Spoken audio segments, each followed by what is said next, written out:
எல்லாருக்கும் வணக்கம். இன்னைக்கு மார்க்கெட் எப்படி இருந்துச்சு அப்படின்றத பார்ப்போம். First global market. குளோபல் மார்க்கெட்ட பொறுத்தவரையும் நேத்து கொஞ்சம் ஃப்ளாட்டா தான் க்ளோஸ் ஆயிருந்துச்சு. லைட்டா நெகட்டிவாவும் இருந்துச்சு. அதுக்கேத்த மாரி நம்ம மார்க்கெட்டும் நெகட்டிவ் ஓப்பனிங் தான்.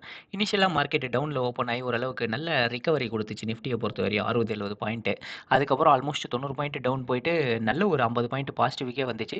நிஃப்டி கால்ல இருந்தே முடிஞ்ச அளவுக்கு அப் சைட்ல தான் க்ளோஸ் பண்ண ட்ரை பண்ணிட்டு இருந்துச்சு. அதுக்கேத்த மாரியே ஃப்ளாட்டா வந்து காலைல என்ன பிரைஸ்ல நேத்து க்ளோஸ் ஆச்சோ அதே பிரைஸ்ல வந்து ஒரு 10 காசு கூட அதிகமாவும் இல்ல, குறைவாவும் இல்லன்ற மாரி க்ளோஸ் ஆயிருச்சு. ஓவராலா நிஃப்டி முடிஞ்ச அளவுக்கு நல்லா ஸ்ட்ராங்கா ரிகவரி பண்ண தான் ட்ரை பண்ணுச்சு. பட் பேங்க் நிஃப்டி அந்த அளவுக்கு ஒண்ணும் கிடையாது. ஓப்பன் ஆனது ஏதோ டவுன் தான். அதுக்கப்புறம் கொஞ்சம் ரேஞ்ச் பவுண்ட் அடிச்சுட்டே இருந்துச்சு. அதுக்கப்புறம் ஒரு நல்ல ஸ்ட்ராங் டவுன் மூவ் குடுத்துச்சு. அதுக்கப்புறம் அதுவும் கொஞ்சம் ரிகவரி ஆயி வந்துச்சு. அதுக்கப்புறம் அதுவும் கடைசியில லைட்டா டவுன் ஆயிருச்சு. ஓவராலா பேங்க் நிஃப்டி எக்ஸ்பைரிய பொறுத்தவரையும் ஒரு நல்ல ஸ்விங் இருந்துச்சு. பட் பெரிய ஸ்விங் இல்ல. டிகேலாம் நல்லா ஆனனால ஸ்பைக் எதுவும் பெரிய அளவுல கிடையாது. பட் ஸ்பைக் இருந்துச்சு. சின்ன சின்ன ஸ்பைக் அப்படின்ற மாரி தான் இருந்துச்சு. இந்தியா விக்ஸ் வழக்கம் போல ஏறுமுகத்திலேயே தான் இருக்கு. பட் இன்னைக்கு பெரிய அளவுக்கு இல்ல. கடைசியா ஒரு 3 நாள் ஏறுனத கம்பேர் பண்ணும்போது இன்னைக்கு ஒண்ணும் பெருசா கிடையாது. லைட்டா 0.4% ஆல்மோஸ்ட் 17க்கு வந்துருச்சு விக்ஸ். ஸோ பார்ப்போம். இது இன்னும் ஏறுதா இல்லையா அப்படின்னு. பட் ஏறுறதுல கொஞ்சம் ஸ்பீடு குறைஞ்சிருச்சு அப்படின்னு தான் சொல்லணும். Next open interest. ஓப்பன் இன்ட்ரெஸ்ட்ட பொறுத்தவரையும் நிஃப்டில ஸ்டில் கால் ஆப்ஷன் ரைட்டிங் ரொம்ப அதிகமா தான் இருக்கு. ஈவன் மார்க்கெட் மேல வந்தாலும் சரி, இன்ட்ராடேல கால் ஆப்ஷன் ரைட்டிங் அதிகமா தான் இருக்கு. 22,400ல 22,500ல எல்லாமே நல்லா ரொம்ப ஸ்ட்ராங்கா இருக்கு. இப்ப டவுன் சைட்ல 22,300ல மட்டும் ஸ்டேடல்ஸ் கொஞ்சம் ஹெவியா இருக்கு. டவுன் சைட்ல 22,200 நெனைக்கிறேன். ஆல்மோஸ்ட் எனக்கு தெரிஞ்சு மார்க்கெட் நாளைக்கு 22,200 கீழ எக்ஸ்பைர் ஆவாது அப்படின்ற மாரி தான் ஃபீல் ஆகுது. பட் பார்ப்போம் என்ன ஆகுது அப்படின்றத. மோஸ்ட்லி 22,300 இல்லனா 400 பக்கத்துல எங்கனாவது எக்ஸ்பைர் ஆவலாம்னு நெனைக்கிறேன். நாளைக்கு புல்லிஷா இருந்தா. இல்ல அப்டின்னா ஆல்மோஸ்ட் க்ளோஸ் டூ 22,200 கிட்ட ஆகும்னு நெனைக்கிறேன். பார்ப்போம் வெயிட் பண்ணி தான் பார்க்கணும். பட் கண்டிஷன்ஸ பொறுத்தவரையும் ரொம்ப பேரிஷா இருக்க மாரிலாம் தெர்ல நிஃப்டி. பட் ஓகேன்ற மாரி தான் தெரியுது. நாளைக்கு என்ன அப்டின்றத பார்ப்போம். அடுத்தது பொசிஷனு. ஸோ பொசிஷன பொறுத்தவரையும் நேத்து ஒரு பட்டர்ஃப்ளை வச்சிருந்தேன் ஆக்சுவலா சொல்லியிருப்பேன் நேத்து. ஸோ அந்த பட்டர்ஃப்ளைய தான் நான் கேரி ஃபார்வர்ட் பண்ணி வச்சிருந்தேன். ஆல்மோஸ்ட் பட்டர்ஃப்ளை எனக்கு தெரிஞ்சு 48,500லேருந்து வச்சிருந்தேன்னு நெனைக்கிறேன். 500 அதுக்கப்புறம் something like 700 48 something 900 something buy பண்ணி வச்சிருந்தேன் பட்டர்ஃப்ளைய. ஸோ அந்த பட்டர்ஃப்ளை கால்ல ஓப்பனிங்ல லைக் ரூ. 2,000 லாஸ்ட்ல தான் ஓப்பன் ஆச்சு.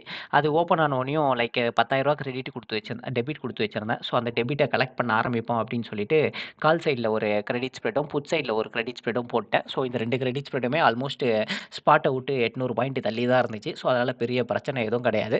ஸோ அப் சைட்லயும் வரணும் அப்டின்னா என் பட்டர்ஃப்ளைய தாண்டி தான் வரணும். ஸோ அதனால ஓரளவுக்கு டீசென்ட்டாவும் இருந்துச்சு. ஸோ இந்த பொசிஷன் தான் வச்சிருந்தேன். அதுக்கப்புறம் மார்க்கெட்டு ஒரு 10:30க்கு போல நல்லா கீழ போயிருச்சு. ஸோ இங்க நல்லா கீழ போனோனயும் மார்க்கெட் கம்ப்ளீட்டா என் பட்டர்ஃப்ளை எல்லாம் தாண்டி லைக் என் பட்டர்ஃப்ளை அப் சைட்ல இருக்கு. மார்க்கெட் ரொம்ப கீழ போயிட்டனால இன்னொரு பட்டர்ஃப்ளைய புதுசா டிப்ளாய் பண்ணேன். ஸோ அந்த பட்டர்ஃப்ளை வந்து 4800 300 அதுக்கப்புறம் அதோட எட்ஜ் எங்கேயோ வாங்கி வச்சிருந்தேன். ஸோ ஆல்மோஸ்ட் எட்ஜ் பார்த்தீங்கன்னா 48,700 ஸோ இங்கேயும் திரும்பி அதே பட்டர்ஃப்ளை தான் போட்டேன். அப்படி இப்படி போட்டு வச்சிருந்தேன். நல்ல ஒரு ரேஞ்சிலேயே தான் இருந்துச்சு. அதுக்கப்புறம் இந்த பட்டர்ஃப்ளைலயும் மார்க்கெட் இன்னும் கீழ போனோனயும் இன்னொரு 2, 3 மேல ரொம்ப ஓடிஎம்ஸ்ல கிரெடிட் ஸ்ப்ரெட் போட்டிருந்தேன். நேக்கடா அடிக்கலாம். பட் ஸ்டில் இருந்தாலும் நேக்கடா அடிக்கிற ரிஸ்க்லாம் ஃபேஸ் பண்ற மாரி தெர்ல. ஸோ அதனால எட்ஜும் வாங்கி வச்சுறது. இப்ப எட்ஜ பார்த்தீங்கன்னா கூட 200 பாயிண்ட் தள்ளி தான் வாங்கி வச்சிருக்கேன். எதுவும் தூரமான எட்ஜ்லாம் கூட வாங்கல. ஏன்னா போன மாசம் நடந்த சம்பவம் அந்த மாரி. ஸோ அதனால திடீர்னு ஏதாவது ஸ்பைக் ஆயிருச்சுன்னா ரிஸ்க் ஆக போகுது அப்படின்னு ஏதாவது தூரமா லைக் ரூ. 2 ரூ. 3 கலெக்ட் பண்ணனாலும் ரூ. 2 ஆப்ஷன் அடிச்சாலும் அதுக்கு ரூ. 1 ஆப்ஷன் எட்ஜ் வாங்குற நிலைமையில தான் இப்ப என் பொழப்பு இருக்கு. ஸோ அப்படிதான் பண்ணிட்டு இருந்தேன். ஸோ ஓரளவுக்கு முடிந்த கிரெடிட்லாம் எடுத்துட்டேன். பட் ஸ்டில் இருந்தாலும் மார்க்கெட் நல்லாவே ஒர்க் அவுட் ஆச்சு. இந்த பட்டர்ஃப்ளை ஆல்மோஸ்ட் நல்லா ஒர்க் அவுட் ஆச்சு. கடைசியில மார்க்கெட் இந்த ஃபால் நடக்கல அப்படின்னா நல்ல ஒரு ப்ராஃபிட்ல க்ளோஸ் ஆயிருக்க வாய்ப்பு இருக்கு. ஏன்னா என்னோட பை லெக்கே 4800ல இருந்துச்சு. மார்க்கெட் 101 சம்திங்ல இருந்துச்சு இங்க. இங்க பார்த்தீங்க அப்படின்னா இது ஃபியூச்சரு. ஸ்பாட்ட பொறுத்தவரையும் 130, 140 கிட்ட ட்ரேட் ஆயிட்டு இருந்துச்சு. என்னோட பை லெக் வந்து நல்ல காஸ்ட்ல தான் இருந்துச்சு. பட் கடைசியில மார்க்கெட் கீழ விழுந்தனால கம்ப்ளீட்டா பட்டர்ஃப்ளைக்கு வெளியவே போயிருச்சு. பட் எம்டிஎம் லாஸ பொறுத்தவரையும் எம்டிஎம் லாஸே வரல. எம்டிஎம் ப்ராஃபிட்ட பொறுத்தவரையும் நல்ல ஒரு ரூ. 30,000 வரையும் வந்துச்சு. நான் ஒரு ரூ. 50,000 வந்தா க்ளோஸ் பண்ணிடலாம் அப்படின்னு உட்காந்துட்டு இருந்தேன். ஏன்னா அந்த பட்டர்ஃப்ளைக்குள்ள வந்து க்ளோஸ் ஆச்சு அப்படின்னா ரூ. 1,50,000 வரையும் ப்ராஃபிட் இருந்துச்சு. அட்லீஸ்ட் 1/3 வந்தா க்ளோஸ் பண்ணலாம் அப்படின்ற ஐடியால தான் இருந்தேன். பட் வரல. இருந்தாலும் ஓகே. நான் அத அக்செப்ட் பண்ண தான் ரெடியா தான் இருந்தேன்.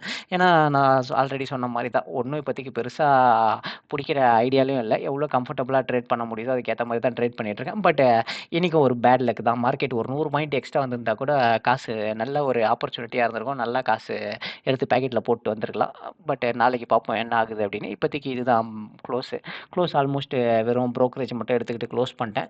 நெக்ஸ்ட்டு நிஃப்டில அதே பொசிஷன் தான் போட்டிருக்கேன். இன்னும் நேத்து என்ன பொசிஷன் எடுத்தனோ அதே பொசிஷன் தான். பட் பேங்க் நிஃப்டில கொஞ்சம் சீப்பா இருந்துச்சு. நிஃப்டில கொஞ்சம் காஸ்ட்லி அவ்வளோதான், வேற ஒண்ணும் கிடையாது. ஸோ நேத்து ரூ. 10,000க்கு என்னால பேங்க் நிஃப்டில நல்ல குவான்டிட்டி போட முடிஞ்சுச்சு டெபிட் குடுத்து. பட் இன்னைக்கு பார்த்தீங்க அப்படின்னா, நிஃப்டில அந்த அளவுக்கு குவான்டிட்டி என்னால பெருசா எதுவும் போட முடியல. பட் நாளைக்கு ஓப்பன் ஆச்சு அப்படின்னா, டீசென்ட்டான ஓப்பனிங் ஏதாவது கிடைச்சது அப்படின்னா, பாசிட்டிவ்ல வரதுக்கு வாய்ப்பு இருக்கு. ஒரு 50 பாயிண்ட் கேப் அப் ஆனா கூட. பட் இல்ல 100 பாயிண்ட் கேப் அப் ஆனா நல்லா பாசிட்டிவ்லயே வரலாம். பட் அதெல்லாம் நடக்கிறதுக்கு வாய்ப்பே கிடையாது. பட் இப்போதைக்கு பொசிஷன் பார்த்தீங்கன்னா, 350, 450, 550க்கு ஒரு பட்டர்ஃப்ளை. அதுக்கப்புறம் லைட்டா பின்னாடி கிரெடிட். ஸோ 650, 800ல லைட்டா கிரெடிட் எடுத்து வச்சிருக்கேன். மேக்ஸிமம் ரிஸ்க் நேத்து 1.9 இருந்துச்சு. இன்னைக்கு 1.2 இருக்கு. ஸோ பார்ப்போம் நாளைக்கு என்ன ஆகுது அப்படின்னு. அதே மாரி நேத்து ரூ. 1,4 லட்சம் கிட்ட ப்ராஃபிட் இருந்துச்சு மேக்ஸிமம். இன்னைக்கு வெறும் ரூ. 60,000 தான். அப்படியே பாதிக்கு பாதி கொஞ்சம் குறைச்சு தான் போட்டிருக்கேன் பொசிஷனு.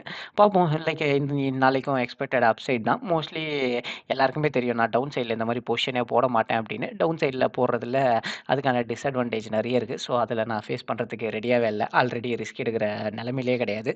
ஸோ அதனால முடிஞ்ச அளவுக்கு பொசிஷன் அப்சைட்லயே தான் வச்சுட்டுருக்கேன். ஸோ பார்ப்போம் என்ன நடக்குது அப்படின்னு. டவுன் சைட்ல போனாலும் ஒண்ணும் பிரச்சனை இல்ல. இந்த ரூ. 10,000 தான். இந்த ரூ. 10,000க்கு எங்கனாவது ஓரமா கிரெடிட் ஸ்ப்ரெட் ஏதாவது போட்டு பொழச்சுக்க வேண்டியது தான் நெனைக்கிறேன். இல்ல அப்படின்னா ரூ. 10,000 போனாலும் பிரச்சனை இல்ல. குடுக்கறதுக்கு ரெடி தான். ஸோ பார்ப்போம் நாளைக்கு எப்படி போகுது அப்படின்னு. இப்போதைக்கு இதுதான் பொசிஷனு. அதே மாரி இந்த வீடியோ பிடிச்சிருந்தா லைக் பண்ணுங்க. ஏதாவது டவுட்ஸ் இருந்துச்சுன்னா கமெண்ட் செக்ஷன்ல கமெண்ட் பண்ணுங்க. இந்த வீடியோ பார்த்ததுக்கு நன்றி. Thank you.